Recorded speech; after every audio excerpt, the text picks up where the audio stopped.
Welcome back. In this video I will show you how to make double underlined text in LibreOffice Writer. So double underlining text is a great way to emphasize specific heading or data points without relying on bold or italics.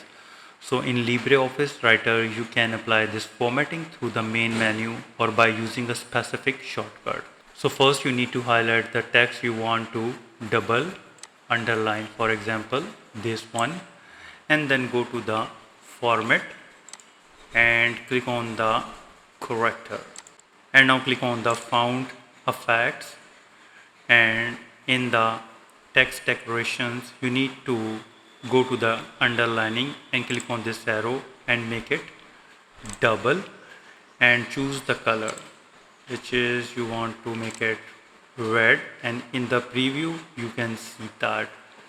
And you can also increase the transparency from here and decrease the transparency to 0.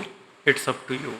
So once you do it, click OK to apply, and here you can see that. So another method, if you have the standard toolbar enabled at the top of your screen, there is a hidden menu text to the underline icon. For this you need to select the text, for example this one, and look for the underline U, and here is that. You need to click on that, and it has been underlined, but it is the single underline. And if you want to make it double, you need to click on this arrow and select the double line, and here it is.